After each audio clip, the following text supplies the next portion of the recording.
Hey, everybody. Well, I hope you're doing well today. Well, let's take a look at import substitution, which is the first trade strategy for economic development and economic growth that a developing nation could implement to help improve its situation in the world. So here we go. The key idea here is for you to think about a developing nation deciding that import substitution, in other words, substituting the things that they import by industrializing. So what does that mean? Well, it means that they are going to decide that in their country they are going to produce it rather than import it. Produce the good rather than import it. So let me take a country I'm very familiar with because I used to live in Nicaragua. It's a country that could decide to produce things that it domestically rather than import it. So it's an inward looking or inward oriented strategy.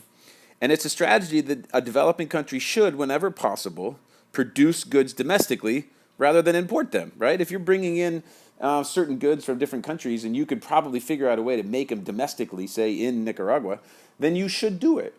Nicaragua actually imports a lot of its goods from right over the border in Costa Rica. So one of the things they could do is just say, hey, instead of like importing this Lisano sauce, which is like the Nicaraguans' favorite sauce that they put on everything, the interesting thing is sort of thought of as like the Nicaraguan sauce for putting on everything, food, never eggs, meat, whatever, chicken.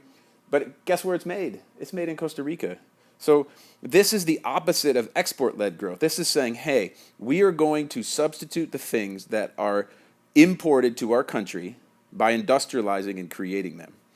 But in order for this to work, right, there need to be some necessary conditions in place. So for example, the government needs to adopt a policy of organizing the selection of goods to produce domestically. So the government's the one going to have to figure out, like, okay, what do we do well? And then it's going to have to provide subsidies and make them available to encourage these domestic industries. And then the government needs to implement a protectionist system with the tariff barriers to keep out foreign goods. So imagine if the Nicaraguan government decides, okay, you know what? We're going to stop importing Lisano sauce. Think of it as like steak sauce or something, like hot sauce kind of looking thing. And we're going to produce our own Lisano. And so how could you do that? Well, you got to, first of all, pick Lisano, right? That's the first thing they got to do. Okay, so we're going to do Lisano. That's the thing. And then we're going to say, oh, okay, well, we're going to give subsidies to a domestic industry to produce the sauce. And then we got to stop Lisano from coming into the country. So you got to put up to protective tariffs to keep out the Costa Rican Lisano. So that's the strategy, right? You're gonna produce domestically what you are currently importing. So you're substituting the imports for domestic stuff. Super cool. All right. Now, there are some advantages, as you can imagine. If Nicaragua starts producing Lisano domestically, it's going to protect jobs in the domestic market, right? Now there'll be a factory that's making this sauce that all Nicaraguans love to put on their beans. They love to put it on their rice. They love to put it on the chicken. They love to put it on the beef if they got beef. So that's cool. It also protects local culture and social habits. Now, in my particular case, like this sauce is thought of as kind of a Nicaraguan thing, but it's just because it's really cheap and it comes from Costa Rica, which is close. But guess what? Nicaraguans don't really like Costa Ricans. There's like a lot of like weird relationships there. So that could create a local culture, maybe a habit, like, hey, we're Nicaraguans, like we have our own Lisano, and it tastes better, right? So it could protect that. Now, if it were something differently, like, say, I don't know, a different industry that were already produced in Nicaragua, maybe my example sort of breaks down here, it would protect local culture and the social habits. And the last thing is it could protect the economy from the power and possibly bad influence of multinational corporations. So the Nicaraguan government's going to set up this industry where they're going to make Lisano, and that would prevent Heinz from coming in and making its own form of Lisano sauce that every Nicaraguan might use. So those are some advantages of import substitution. But of course, there are also disadvantages, as always, right?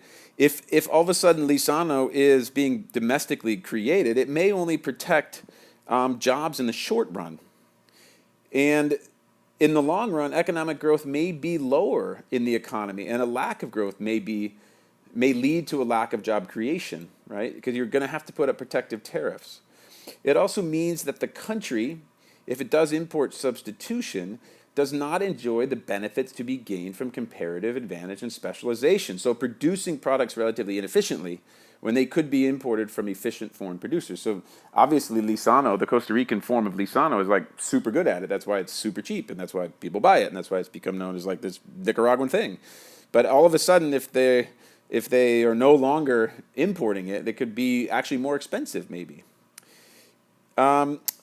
Import substitution may lead to inefficiency in domestic industries because competition is not there to encourage research and development. Like, there might not actually be that great at making Lisano in Nicaragua, and it would lead to increased prices because of inefficiency. It may lead to higher rates of inflation due to domestic aggregate supply constraints. And lastly, it may cause retaliatory measures from the other country. Of course, Lisano is a massive export of Costa Rica, and all of a sudden if the Costa Ricans are like, hey, yo, Nicaraguans, if you're going to put a tariff up against our Lisano, then we're going to stop buying your sugar. And sugar is one of the biggest exporting goods for Nicaragua. And that can cause a retaliatory thing, and then all of a sudden you got a trade war, and all of a sudden, guess what? You have inefficiencies in the marketplace because we've moved away from a basic allocation of resources, which is based on free markets, efficient allocation of resources made on free markets. So where did these strategies come from, and like who does them? Well, over the years, these strategies were often put in place in Latin America, actually Argentina, Brazil, Mexico, Chile, where I live, and Uruguay. And one of the reasons for these is as former colonies gained their independence, they also adopted this sort of inward-oriented strategy. You can imagine that this would be a really popular political position if you're a politician in a newly independent state. Like, oh yeah, forget the colonial power. We're not buying their stuff anymore. You know, we are going to produce our own. Think about India and Gandhi, if you know that story. Like, you know, Gandhi, what did he sink the British with? Well, they stopped buying British cotton and started making their own clothes. So that could work, right? Nigeria is another example. Kenya is an example as well. But these policies showed some success in the 60s and 70s. But as the policies started to sort of fall apart, by the way, in the 1980s, and what happened really is you can see why. The debt crisis, remember that debt crisis we're going to talk about later on, that led to governments not being able to have the kind of money that they needed to invest in domestic industries. And by the 1980s and 90s, this import substitution strategy was not really that thought well of by international economists.